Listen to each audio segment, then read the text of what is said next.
Hello everyone, good morning. आज की आपकी क्लास बहुत ही स्पेशल क्लास है जिसमें मेनली हम लोग मोस्ट इम्पॉर्टेंट रिप्रोडक्शन डिसऑर्डर से रिलेटेड क्वेश्चंस सॉल्व करेंगे। क्लियर? तो चलिए डियर पेरेंट्स स्टार्ट करते हैं। इससे पहले हमने कई सारी वीडियोस में 2020 एंड 2022 के previous year question paper solve किया है। तो अगर आप चाहते हैं previous year question paper solve करना तो डेफिनेटली आप इन क्वेश्चंस को सॉल्व कर सकते हैं। तो प्लीज़ आप प्रीवियस क्लासेस के क्वेश्चंस ज़रूर सॉल्व करें। प्रीवियस ईयर का अगर आप क्वेश्चन पेपर सॉल्व करते हैं तो इससे एक आपको आइडिया लगता है कि कौन से क्वेश्चंस ज़्यादा पूछे जाते हैं। लाइक आपके जो मेन सब्जेक्ट है यहाँ से रिलेटेड डिसऑर्डर, डिजीज़ और जो आपका कॉमन सब्जेक्ट रिलेटेड क्वेश्चंस है वहाँ से भी क्वेश्चंस पूछे जाते हैं। तो ये सारी चीज़ें आप एनालाइज कर पाएंगे प्रीवियस ईयर क्वेश्चन पेपर से। तो आप प्लीज़ प्रीवियस ईयर के क्वेश्चन पेपर ज़रूर सॉल्व करें, आपके लिए बहुत ही बेनिफिट रहेंगे। चलिए आज की क्लास स्टार्ट करते हैं। अगर अभी तक आपने चैनल सब्सक्राइब नहीं किया है तो सब्सक्राइब कर दीजिए, लाइक और शेयर कर दीजिए।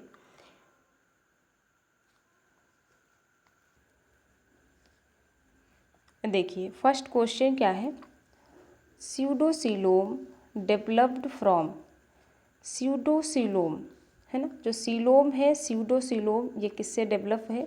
एम्ब्रियोनिक मीजोडर्म, आर्केंटेरान, ब्लास्टोसील या फिर ब्लास्टोलिप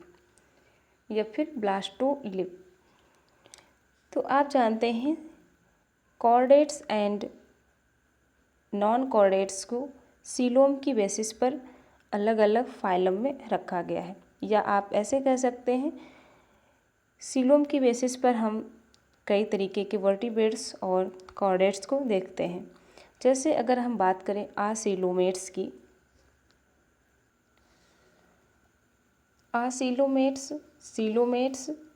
सीलोमेट्स या फिर यूसीलोमेट्स। जो आसीलोमेट्स हैं इसमें आपके आ जाते हैं टिल प्लेटीहेल्मिन्थीस के मेंबर्स। फाइलम प्लेटीहेल्मिन्थीस के जितने मेंबर्स हैं वो सभी आसीलोमेट्स में आते हैं। इसके बाद स्यूडोसीलोमेट्स में सभी एस्के हेल्मिन्थीस फाइलम के मेंबर्स आ जाते हैं, एस्के हेल्मिन्थीस।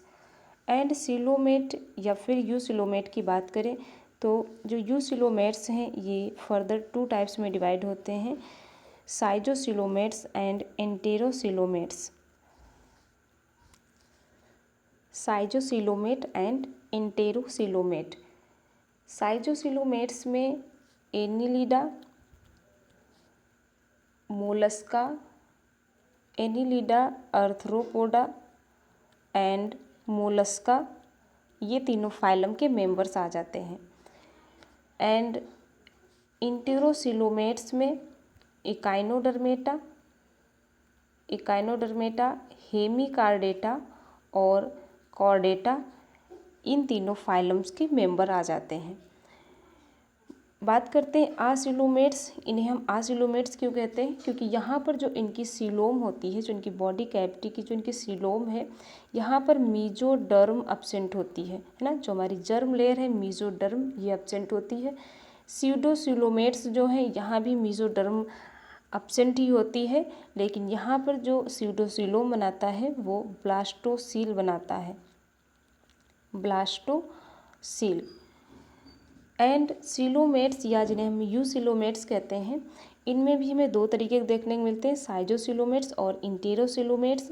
साइजोसिलोमेट्स में जो सीलोम है ये मीजोडर्म के स्प्लिटिंग से बनती है, ठीक है, स्प्लिटिंग ऑफ मीजोडर्म।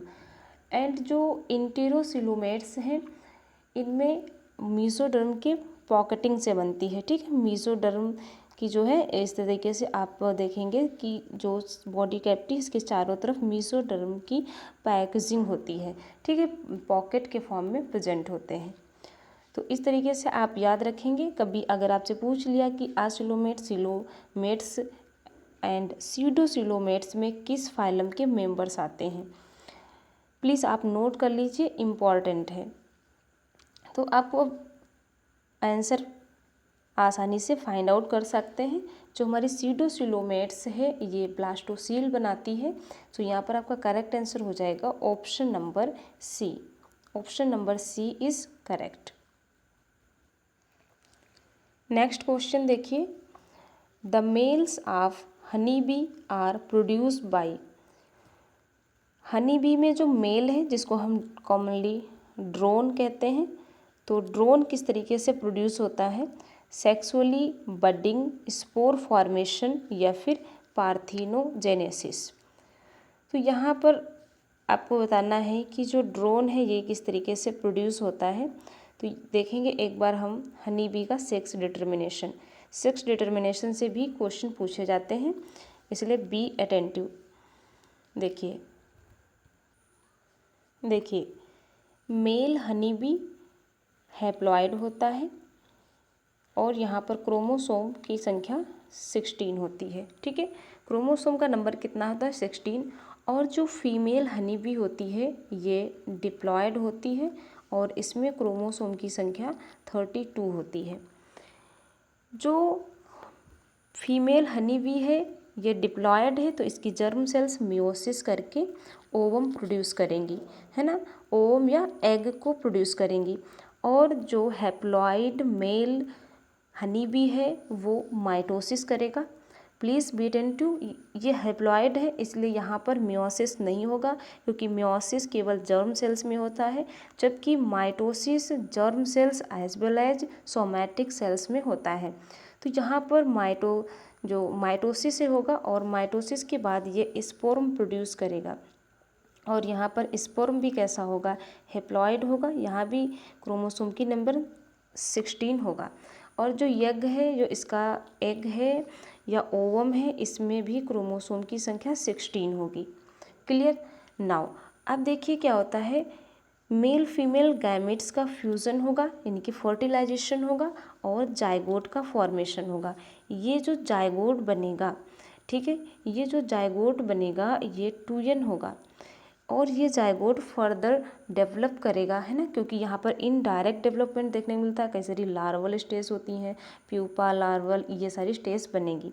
तो मार्फोजेनेसिस के बाद या डेवलपमेंट के बाद जो हनी बी बनेंगी वो दोनों ही हनी बी कैसी होंगी, मेल होंगी। एक क्वीन बनेगी और दूसरी फीमेल वर्कर। ठीक है, इस जाइगोट से या तो फिर क्वीन बनेगी या तो फिर फीमेल वर्कर्स बनेंगी। जो ये फीमेल वर्कर्स होती हैं ये एक्चुअली स्टेराइल होती हैं, जबकि जो ये क्वीन हनी बी है ये फर्टाइल होती है। ठीक है, लेकिन और इसके साथ साथ क्या होता है, जो ये स्पर्म है, ठीक है, जो ड्रोन का या मेल हनी बी का जो स्पर्म है हैप्लॉइड, ये विदाउट फर्टिलाइजेशन बाया पार्थिनोजेनेसिस, ठीक है, विदाउट फर्टिलाइजेशन यानी कि इसका ओवम या एग के साथ फर्टिलाइजेशन नहीं होगा, वाया पार्थिनोजेनेसिस ये मेल हनी बी में चेंज हो जाएगा। ठीक है, मेल हनी बी में डेवलप कर जाएगा। तो जो ये मेल हनी बी है इसी को हम ड्रोन कहते हैं, ड्रोन। क्लियर। तो यहाँ पर आपसे पूछा गया था कि जो मेल हनी बी है ये किस तरीके से प्रोड्यूस होता है। तो male honey bee produced by via parthenogenesis.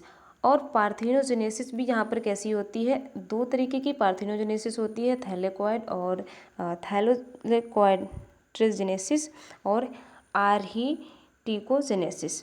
तो यहाँ पर जो है आर्हीनियोजेनेसिस टाइप की पार्थिनोजेनेसिस होती है।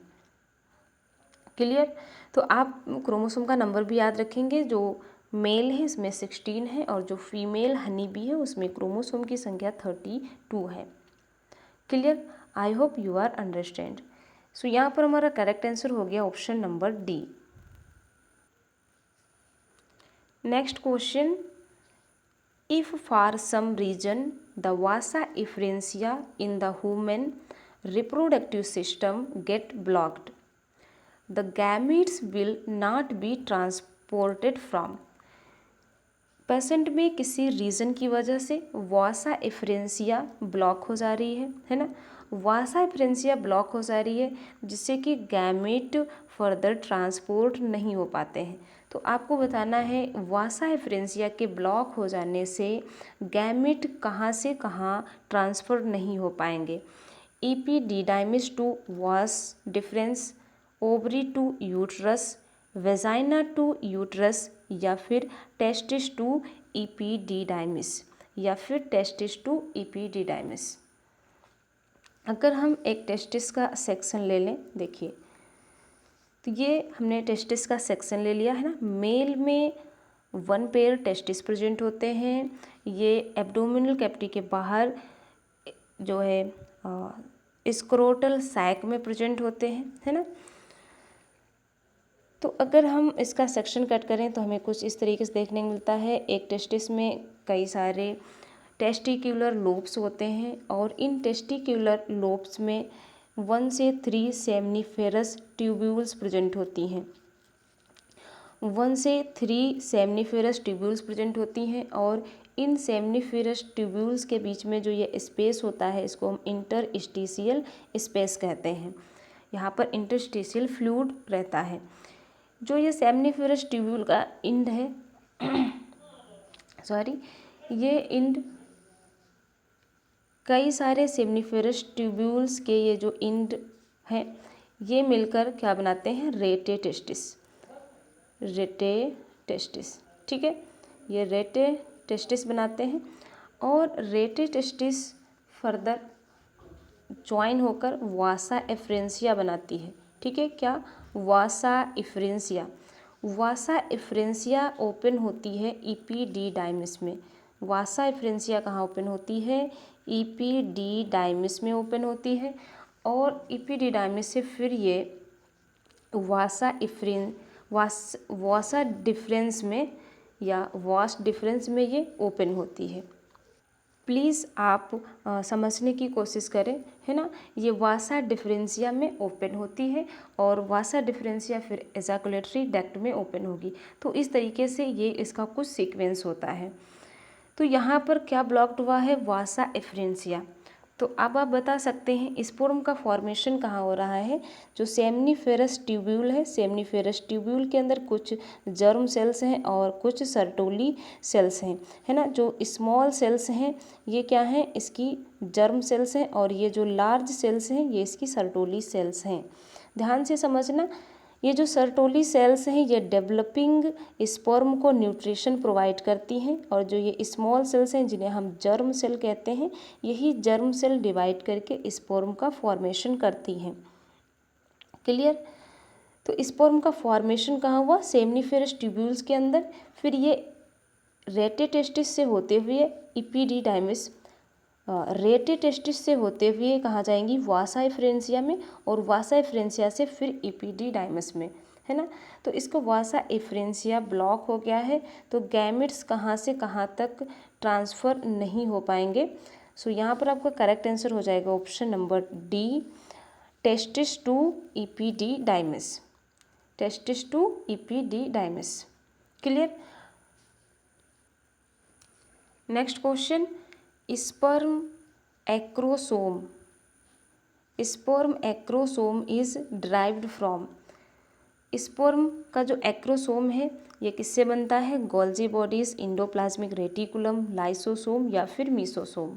तो एक स्पर्म का डायग्राम ड्रॉ कर लेते हैं, है ना। देखिए ह्यूमन का स्पर्म स्पून शेप्ड होता है और जो ये स्पर्म का हेड पार्ट है यहाँ पर गोल्जी बॉडी का जो गोल्जी बॉडी सेल ऑर्गेनलीज है ना, इसके कुछ मॉडिफिकेशंस होते हैं। यहाँ पर सिस्टर्नी ट्यूब्यूल्स वगैरह यहाँ पर डिपॉजिट होते हैं जिससे हम क्या कहते हैं, एक्रोसोम कह देते हैं, एक्रोसोम, ठीक है।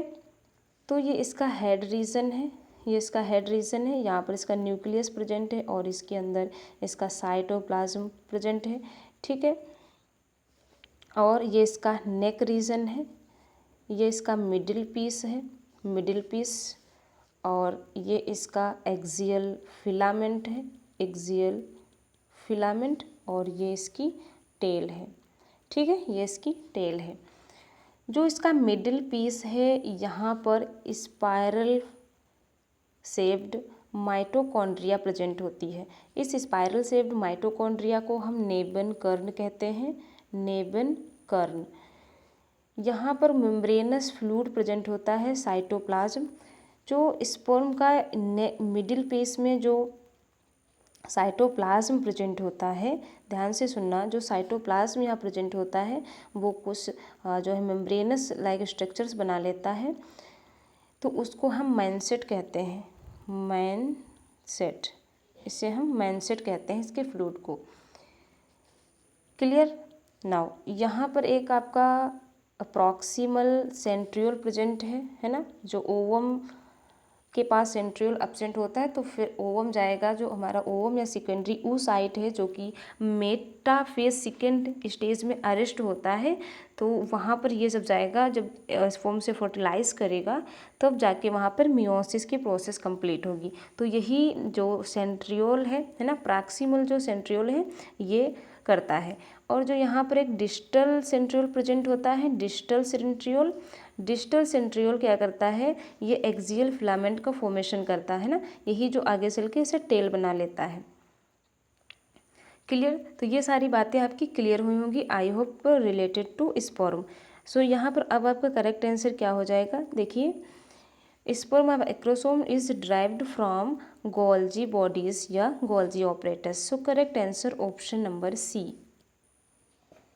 नेक्स्ट क्वेश्चन देखिए, the part of fallopian tube closest to the ovary is. Fallopian tube का कौन सा पार्ट ओवरी के क्लोजेस्ट होता है, यानी कि बिल्कुल ओवरी से अटैच रहता है। देखिए, ये फीमेल यूट्रस है, फीमेल के यूट्रस से ये मिडिल पार्ट से इसकी ओवरी कनेक्ट होती है, और ये क्या है, दैट इज़ फैलोपियन ट्यूब। तो फैलोपियन ट्यूब में 3 पार्ट्स होते हैं, that is ampulla, isthmus, ampulla and infundibulum. ठीक है, यहाँ पर इसका ये इस्थमस होता है, ये एम्पुला जहाँ पर एक्चुअल में फर्टिलाइजेशन होता है स्पर्म एंड ओवम का, और ये इसका जो फनल शेप्ड स्ट्रक्चर्स होता है फैलोपियन ट्यूब का, इसको हम इन्फेंडिबुलम कहते हैं। यही इन्फेंडिबुलम ओवुलेशन के दौरान जब ओवरी से ओवम या सेकेंडरी oocyte रिलीज होता है, तो ये फिम्ब्री की हेल्प से इसको कैप्चर करके फैलोपियन ट्यूब में एम्पुला रीजन तक फर्टिलाइजेशन के लिए लेकर आता है। ठीक है, यहाँ पर जो फैलोपियन ट्यूब है, इसकी जो एपिथेलियम सेल्स हैं, ये सीलिएटेड एपिथेलियम सेल्स होती हैं। यहाँ पर हेयर लाइक सीलिया प्रेजेंट होती हैं, जो कि ओवम के वन वे मूवमेंट के लिए रिस्पॉन्सिबल होती हैं। ठीक है, ओवम को मूव करके यहाँ पर लेकर आती हैं। क्लियर। तो यहाँ पर आपसे पूछा गया है fallopian tube closest to the ovary, तो ओवरी के क्लोजेस्ट कौन सा पार्ट है, दैट इज इन्फेंडिबुलम। सो यहाँ पर आपका करेक्ट आंसर क्या हो जाएगा, option number B, infundibulum. Next question देखिए, the main function of the fimbriae of the fallopian tube in females is to. तो अभी हमने बताया कि जो फैलोपियन ट्यूब का इन्फेंडिबुलम था, है ना, यहाँ पर आपने जो है फिंगर लाइक प्रोजेक्शंस देखा, जिनको हम क्या कहते हैं, फिम्ब्री कहते हैं। और यही फिम्ब्री ओव्यूलेशन के दौरान जो ओवम रिलीज होता है उसको कैप्चर करने में हेल्प करती हैं। इन्हीं फिम्ब्री में कई सारी फिम्ब्रीज होती हैं जिसमें बहुत स्मॉल पोर्स प्रेजेंट होते हैं, जिन्हें हम फिम्ब्रियोल या फिर ऑस्टियोल कह देते हैं। ठीक है, और इन्हीं ऑस्टियोल की हेल्प से ये ओवम फैलोपियन ट्यूब में आ जाता है। सो आप यहाँ देखेंगे क्या करेक्ट होगा, release to ovum from the graafian follicle make necessary changes in the endometrium for implantation, help in the collection of the ovum after ovulation, ये आपका सी ऑप्शन है, and help in the development of ovary. चलिए आप answer करेंगे, यहाँ पर आपका correct answer क्या हो जाएगा, that is option number C, है ना। ये क्या कर रहा है, help in the, option number C, help in the collection of the ovum after ovulation. Correct answer option number C. Next question, seminal plasma in human males in rich in. जो seminal plasma है ना, इसमें क्या rich होता है? Fructose and calcium, glucose and calcium, DNA and testosterone, ribose and potassium. तो अगर हम बात करें, देखिए ह्यूमन सीमेन की बात करते हैं। ह्यूमन सीमेन में दो पार्ट्स होते हैं, solid part and fluid part, है ना, सॉलिड एंड फ्लूइड पार्ट। जो सॉलिड पार्ट है इसमें आपका क्या होता है? स्पर्म आ जाता है, स्पर्म। एंड जो आपका फ्लूइड पार्ट है इसी को हम सीमेन प्लाज्मा कहते हैं, सीमेन प्लाज्मा। और सीमेन प्लाज्मा में फ्रक्टोज शुगर प्रेजेंट होती है, फ्रक्टोज शुगर प्रेजेंट होती है एंड कैल्शियम आयन प्रेजेंट होते हैं। ठीक है, आप जानते हैं कि जो फ्रक्टोज शुगर है ये प्लांट के फ्रूट की शुगर है। तो ह्यूमन बॉडी में सिर्फ और सिर्फ सीमेन में ही फ्रक्टोज प्रेजेंट होता है और कहीं भी फ्रुक्टोज का फॉर्मेशन नहीं होता है in human body.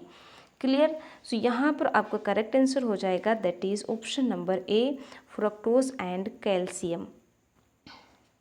Next question देखेंगे, in human the unpaired male reproductive structure is. जो ह्यूमन में रिप्रोडक्टिव सिस्टम है इसमें अनपेयर्ड ग्लैंड कौन कौन सी होती हैं? Seminal vesicle, prostate gland, bulbourethral gland या फिर टेस्टिस।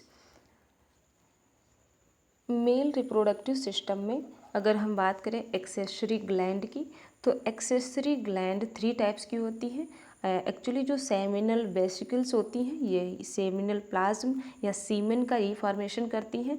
सीमेन का फॉर्मेशन टेस्टिस के अंदर कहीं नहीं होता है, सीमेन का फॉर्मेशन सेमिनल वेसिकल में होता है। और ये सेमिनल जो वेसिकल्स होती हैं ये पेयर्ड होती हैं, यानी कि 2 इन नंबर। प्रोस्टेट ग्लैंड ये 1 होती है, ठीक है, ये अनपेयर्ड है। एंड बल्बोयूरेथ्रल ग्लैंड ये भी आपकी पेयर्ड होती है, 2 इन नंबर। बल्बोयूरेथ्रल ग्लैंड को हम कॉपर्स ग्लैंड भी कहते हैं। क्लियर? प्लीज़ आप सारी चीज़ें नोट कर लें ताकि आपका साथ साथ रिवीजन भी हो जाए। आप जानते हैं कि जो चीज़ें हम लिखते हैं वो चीज़ें हमारे माइंड में इम्प्रिंट हो जाती हैं, इसलिए हमें वो चीज़ें लॉन्ग टाइम तक याद रहती हैं। तो प्लीज़ आपको भले आता है सब कुछ, ठीक है, लेकिन फिर भी आप नोट कर लीजिए। इस तरीके से आपका यहाँ पर करेक्ट आंसर क्या हो जाएगा? आपसे अनपेयर्ड पूछा है तो prostate gland. Okay, option number B. Next देखिए, the lytic enzyme present in semen is. Semen में कुछ इंजाइम्स प्रेजेंट होते हैं, जैसे हमने आपको बताया था हाइलोरोनिडेस इंजाइम, और जो शुगर्स हैं वो फ्रक्टोज शुगर होती है, कैल्शियम आयंस होते हैं, है ना। तो यहाँ पर आप देखिए आपका करेक्ट आंसर क्या होगा? Ligase enzyme, oestrogen, androgen, hyaluronidase enzyme. So यहाँ पर करेक्ट क्या हो जाएगा? Option number D, hyaluronidase enzyme जो है ये सीमेन में प्रेजेंट होता है, जो कि लाइटिक इंजाइम है। ये एक्रोसोमल एंड जो आपकी एक्रोसोमल रिएक्शन है उसमें उसके लिए रिस्पॉन्सिबल होता है। नेक्स्ट क्वेश्चन देखें, मेमरी ग्लैंड्स आर मोडिफाइड। जो मेमरी ग्लैंड्स हैं, मैमल्स का कैरेक्टरिस्टिक फीचर्स है मेमरी ग्लैंड्स, है ना। और जो मेमरी ग्लैंड्स हैं ये यंग वंस को ब्रेस्ट फीडिंग कराने के लिए होती हैं। तो ये किस ग्लैंड का मॉडिफिकेशन होती हैं? Sweat gland, sebaceous gland, lacrimal gland या फिर इंडोक्राइन ग्लैंड।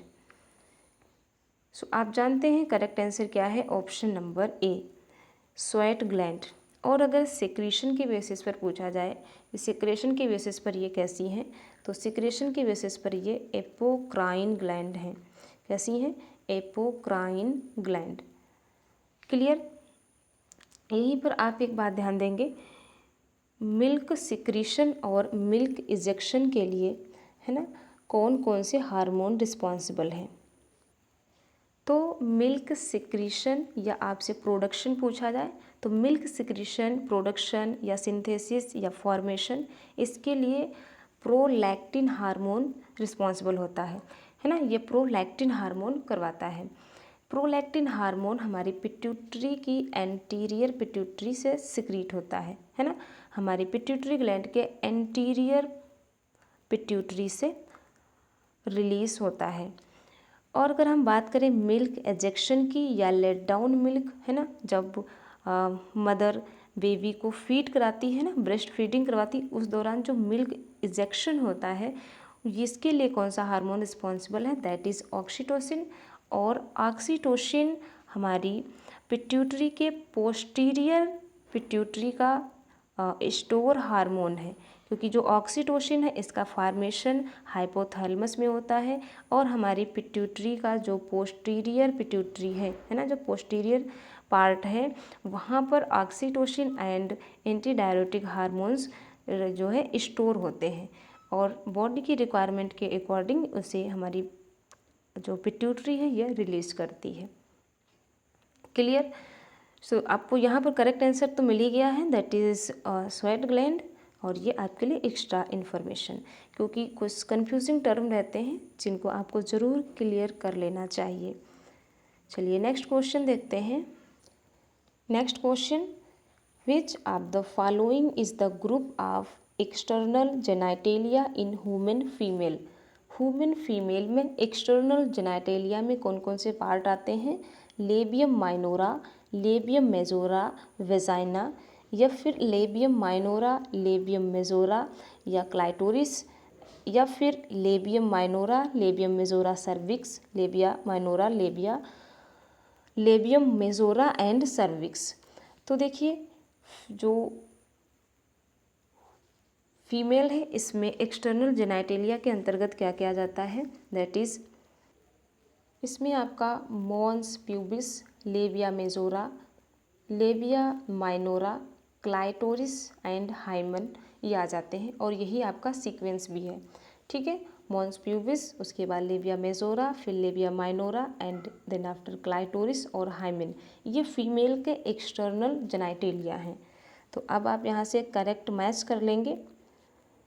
लेबियम माइनोरा नहीं, ये आपका नहीं होगा,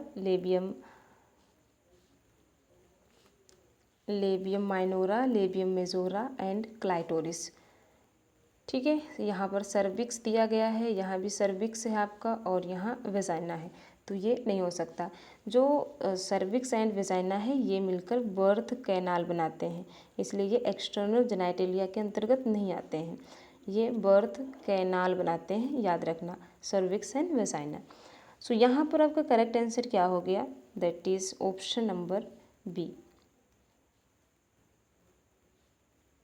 चलिए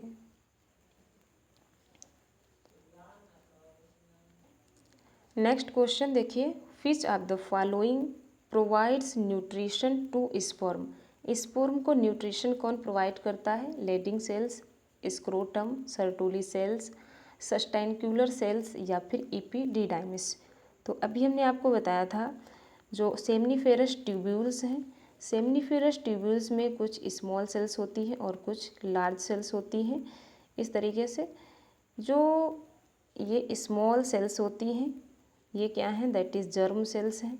ठीक है, ये जर्म सेल्स होती हैं और यही मियोसिस करके स्पर्म का फॉर्मेशन करती हैं। लेकिन जो ये थोड़ा लार्ज सेल्स हैं, है ना, इन्हीं को हम क्या कहते हैं, सर्टोली सेल्स, या इन्हीं को हम नर्स सेल भी कह देते हैं, नर्स सेल। और यही सेल्स जो डेवलपिंग स्पर्म है इसको न्यूट्रिशन प्रोवाइड करती हैं। सो यहाँ पर आपका करेक्ट आंसर क्या हो जाएगा, option number C, Sertoli cells या सस्टेनक्यूलर सेल्स। नेक्स्ट देखते हैं, क्रिप्टोसिडिज्म is a condition in which. Cryptorchidism क्या है? Testis does not descend into scrotal sac, sperm is not found, male hormones are not reactive, या फिर ओवरीज आर रिमूव्ड। क्रिप्टोसिडिज्म किस condition को कहते हैं? देखिए, हम जानते हैं ह्यूमन में जो टेस्टिस हैं वो जो स्क्रोटल सैक है उसमें प्रेजेंट होते हैं, और स्क्रोटल सैक एब्डोमिनल कैविटी के बाहर प्रेजेंट होता है। और यहाँ पर एक इनग्यूनल कैनाल प्रेजेंट होती है, और इसी कैनाल की हेल्प से सबसे पहले जो टेस्टिस का फॉर्मेशन होता है ड्यूरिंग एम्ब्रियोनिक डेवलपमेंट, तो वो हमारी एब्डोमिनल में ही होता है, ठीक है, एब्डोमिनल कैविटी में। और ये टेस्टिस इनग्यूनल कैनाल की हेल्प से स्क्रोटम में डिसेंड हो जाते हैं आफ्टर 7 मंथ प्रेगनेंसी, ठीक है, आफ्टर 7 मंथ प्रेगनेंसी। लेकिन कभी कभी क्या होता है, कुछ बेबी जो है प्री मेच्योर बर्थ हो जाता है। जैसे बिफोर 7 मंथ अगर किसी बेबी का बर्थ हो जाता है तो उनकी जो ये एब्डोमिनल कैविटी है ना, इसमें से जो ये 1 पेयर टेस्टिस हैं ये डिसेंड नहीं हो पाते हैं। तो इसी को हम सर्जिकली मेडिकली इसको हम ठीक कर सकते हैं। तो इसी कंडीशन को हम क्रिप्टोसिज्म कह देते हैं। क्लियर? तो अब आप बताएंगे यहाँ पर आपका करेक्ट आंसर क्या हो गया। Testis does not descend into scrotal sac. Clear? और जो हम ये इसको सर्जिकली ठीक करते हैं, है ना, तो इसको हम क्या कहते हैं, देखिए इसके सर्जिकल ट्रीटमेंट के बाद जो ट्रीटमेंट की प्रोसेस है इसे क्या कहते हैं, आर्चिडोप्लेक्सी या कैस्ट्रेशन कहते हैं, ठीक है। जो सर्जिकली इसका ट्रीटमेंट करते हैं इसको हम आर्चिडोप्लेक्सी या फिर कैस्ट्रेशन कहते हैं। और अगर हम टेस्टिस को रिमूव करना पड़ जाए कभी, है ना, तो रिमूवल ऑफ टेस्टिस क्या कहते हैं, रिमूवल ऑफ टेस्टिस इसको हम आर्चिडेक्टोमी कहते हैं, आर्चिडेक्टोमी या फिर कैस्ट्रेशन कहते हैं। प्लीज़ आप करेक्ट कर लीजिए। अभी हमने जो आपको बताया कि जो क्लिनिकली इसे मेडिकली जो इसे ठीक किया जाता है, सर्जिकली या जिसे टेस्टिस को ठीक किया जाता है ना, तो उससे हम क्या कह रहे थे, दैट इज़ आर्चिडोप्लेक्सी, ठीक है। लेकिन रिमूवल ऑफ टेस्टिस को हम आर्चिडेक्टोमी या फिर कैस्ट्रेशन कहते हैं। गलती से हमने आपको कैस्ट्रेशन को उसमें बता दिया था। प्लीज़ आप करेक्ट कर लीजिए। ओके, चलिए नेक्स्ट देखते हैं। आप हमें बताना मोनो आर्चिडिज्म किस कंडीशन को कहते हैं, पॉली आर्चिडिज्म किस कंडीशन को कहते हैं, और सिन आर्चिडिज्म किस कंडीशन को कहते हैं। ये तीनों क्वेश्चंस आपके लिए हैं और आप ज़रूर कमेंट बॉक्स में बताएंगे। ओके, चलिए नेक्स्ट क्वेश्चन देखिए। Tablets to prevent contraception contain. Contraception के लिए जो हम टेबलेट्स लेते हैं उन टेबलेट्स में क्या होता है, कौन से हार्मोन्स होते हैं, प्रोजेस्टेरॉन, FSH, LH या फिर बोथ B एंड C। देखिए हमने आपको बताया था कॉन्ट्रासेप्शन के लिए जो हम पिल्स या टेबलेट्स यूज़ करते हैं ये 2 तरीके की हो सकती हैं। ये 2 तरीके की होती हैं, progesterone oral pill, progesterone oral pill and combined oral pill, है ना, POP एंड COP के बारे में बताया था। जो प्रोजेस्टेरॉन ओरल पिल होती हैं इनमें ओनली प्रोजेस्टेरॉन होता है, ठीक है, इनमें ओनली क्या होता है, प्रोजेस्टेरॉन होता है। लेकिन जो कंबाइंड ओरल पिल होती हैं, कंबाइंड ओरल पिल में प्रोजेस्टेरॉन एंड इसके साथ साथ एस्ट्रोजन भी होता है, ठीक है। तो यहाँ पर आपसे पूछा गया है ओरल, यहाँ पर आपको ओरल पिल्स में क्या करेक्ट हो जाएगा, that is progesterone. Option number ए है ना, POP के बारे में पूछा है। जो फॉलिकुलर स्टिमुलेटिंग हार्मोन है एंड जो ल्यूटिलाइजिंग हार्मोन है ये ओव्यूलेशन को स्टिमुलेट करते हैं, ओव्यूलेशन में हेल्प करते हैं ना। अगर आपसे पूछा जाए main ovulatory hormone, main ovulatory hormone वो क्या है, LH है ना, ल्यूटिनाइजिंग हार्मोन। चलिए नेक्स्ट क्वेश्चन देखिए। Accessory sexual character in female is promoted by. Accessory sexual characters को फीमेल में कौन प्रमोट करता है? एंड्रोजन, प्रोजेस्टेरॉन, एस्ट्रोजन या फिर टेस्टोस्टेरोन तो फीमेल में एक्सेसरी सेक्सुअल कैरेक्टर या सेकेंडरी सेक्सुअल कैरेक्टर्स को एस्ट्रोजन प्रमोट करता है। जो एस्ट्रोजन है ये इसके लिए रिस्पॉन्सिबल है। और अगर हम बात करें मेल्स में, तो मेल्स में सेक्सुअल जो एक्सेसरी सेक्सुअल कैरेक्टर्स हैं या सेकेंडरी कैरेक्टर्स हैं, इनके लिए टेस्टोस्टेरोन हार्मोन रिस्पॉन्सिबल होता है। टेस्टोस्टेरोन या इसी को हम एंड्रोजन कहते हैं। ठीक है, एंड्रोजन। क्लियर? सो यहाँ पर आपका करेक्ट आंसर क्या हो गया? That is option number C. चलिए नेक्स्ट देखते हैं। Cytoplasm of ovum does not contain. Cytoplasm of ovum, ovum की हम बात करें, ठीक है, ओवम या इसी को हम सेकेंडरी oocyte कह देते हैं। जो सेकेंडरी oocytes है इसमें 3 लेयर्स प्रेजेंट होती है ना, 3 मेम्ब्रेन्स प्रेजेंट होती हैं। जो सबसे आउटर मोस्ट है ये क्या है? Corona radiata. एंड इसके बाद जो है ये है आपकी जोना पेलुसिडा। और सबसे इनर मोस्ट जो है, जो एग मेम्ब्रेन या जिसे हम ऊलेमा कहते हैं, तो ये एग की ही मेम्ब्रेन होती है, ऊलेमा। और ओवम का ये न्यूक्लियस प्रेजेंट है और ये इसका साइटोप्लाज्म प्रेजेंट है। ठीक है, तो इसके साइटोप्लाज्म में क्या नहीं प्रेजेंट होता है? हमने आपको बताया था जो सेकेंडरी oocyte है ये मेटाफेज सेकेंड में अरेस्ट होती है ना। इसका मियोसिस कंप्लीट नहीं होता है ड्यूरिंग जब ओवम का फॉर्मेशन हो रहा होता है, तो मेटाफेज सेकेंड में ये अरेस्ट होती है। जब इसको स्पर्म आकर पेनिट्रेट करता है और स्पर्म का प्रॉक्सिमल सेंट्रियोल यहाँ पर आता है, तब इसका मेटाफेज सेकेंड का मियोसिस कंप्लीट होता है ना। इसका जो डिवीज़न है ये कंप्लीट होता है।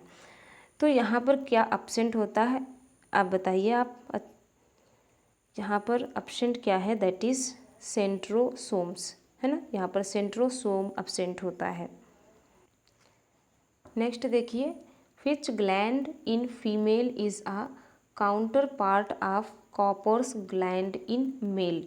मेल में जो कॉपर्स ग्लैंड है या बल्बो यूरेथ्रल ग्लैंड है जो कि पेयर्ड होती है 2 इन नंबर, ये फीमेल के किस पार्ट के होमोलोगस होती है? बर्थोलिन्स ग्लैंड, क्लाइटोरिस, पेरिनियल ग्लैंड या फिर नन ऑफ दिस? बताइए। सो यहाँ पर आपका करेक्ट क्या हो जाएगा? That is option number A, Bartholin's gland. Vagina के दोनों तरफ ये बर्थोलिन ग्लैंड्स प्रेजेंट होती हैं, ठीक है, जो कि पेयर्ड होती हैं। और बर्थोलिन ग्लैंड्स को और हम क्या कहते हैं? बल्बो वेस्टिब्यूलर ग्लैंड्स भी कहते हैं। बल्बो वेस्टिब्यूलर ग्लैंड भी इसे कहते हैं। ठीक है, so correct answer option number A. चलिए नेक्स्ट क्वेश्चन देखिए। Corpus spongiosum is found in. Corpus spongiosum कहाँ प्रेजेंट होता है? ओवरी, पेनिस, टेस्टिस या फिर यूटेराइन वॉल? अगर हम पेनिस का टीएस देखें तो यहाँ पर हमें 2 तरीके के टिश्यूज़ देखने को मिलते हैं। इस तरीके से 2 तरीके के टिश्यूज़ देखने को मिलते हैं, जिन्हें हम, ये जो 2 टिश्यूज़ प्रेजेंट होते हैं इन्हें हम कार्पस स्पॉन्जियोसम कहते हैं। और जो ये टिश्यू प्रेजेंट होता है टिप की तरफ, इसे हम कार्पोरा कैवर्नोसा कहते हैं। कार्पोरा कैवर्नोसा, ठीक है। और ये दोनों टाइप के जो टिश्यू हैं, corpus spongiosum and corpora cavernosa, ये इरेक्टाइल टिश्यू होते हैं जो कि पेनिस में प्रेजेंट होते हैं। सो करेक्ट आंसर क्या हुआ? Option number B. Option number B is correct. Corpus spongiosum और जो अभी हमने आपको बताया कार्पोरा कैवर्नोसा, ये एरेक्टाइल टिश्यू फीमेल के क्लाइटोरिस के होमोलोगस होते हैं। फीमेल के क्लाइटोरिस के होमोलोगस होते हैं, क्योंकि जो फीमेल का क्लाइटोरिस है इसमें भी कुछ एरेक्टाइल टिश्यूज प्रेजेंट होते हैं। Clear? Now next question, cytoplasm surrounding mitochondria present in the middle piece of sperm. तो अभी हमने आपको बताया था कि जो वुमेन का स्पर्म है ना, वुमेन का जो स्पर्म है इसके मिडिल पीस में स्पाइरल शेप्ड माइटोकॉन्ड्रिया प्रेजेंट होती है। माइटोकॉन्ड्रिया प्रेजेंट होती है और यहाँ पर जो स्पर्म का ये साइटोप्लाज्म प्रेजेंट होता है मिडिल पीस में, ये जो साइटोप्लाज्म है ये कुछ मेम्ब्रेनस लाइक हो जाता है। ठीक है, एक पास आ जाता है और ये मेम्ब्रेनस लाइक हो जाता है, जिसे हम क्या कहते हैं, मैनसेट कहते हैं। ठीक है, तो यहाँ पर करेक्ट आंसर क्या हो जाएगा, ऑप्शन नंबर ए, मैनसेट। चलिए नेक्स्ट क्वेश्चन देख लेते हैं। Which one of the following is the most widely accepted method of contraception in India at present time. In India at present time, contraception के लिए प्रेजेंट टाइम में कौन सी मेथड्स को use करते हैं? ट्यूबेक्टोमी, डायाफ्राम, IUDs या फिर cervical caps. तो कॉन्ट्रासेप्शन के लिए नॉर्मली तो इन सारी मेथड्स को यूज़ करते हैं, लेकिन आपसे पूछा गया है प्रेजेंट टाइम में इंडिया में मोस्ट वाइडली कौन सी एक्सेप्टेड मेथड है। तो मोस्ट वाइडली एक्सपेक्टेड जो मेथड्स है that is intrauterine device. Intrauterine device देखिए ये 3 तरीके की हो सकती हैं। Intrauterine device non medicated intrauterine device हो सकती हैं, हार्मोनल इंट्रायूटेराइन डिवाइस हो सकती हैं और कॉपर रिलीजिंग IUD हो सकती हैं। जो नॉन मेडिकेटेड IUD है इसमें आपका आता है लिपिस लूप, है ना, लिपिस लूप को यूज़ किया जाता है। हार्मोनल IUDs में प्रोजेस्टासर्ट और LNG-12 को यूज़ किया जाता है। कॉपर रिलीजिंग में जो इंट्रायूटेराइन डिवाइस है ये क्या है, कॉपर टी है, कॉपर 7 है। ठीक है, ये कॉपर 7 है और मल्टी लोड 375 है। बहुत इंपॉर्टेंट है, याद रखना, मल्टी लोड 375 जो इंट्रायूटेराइन डिवाइस है ये कॉपर रिलीजिंग है।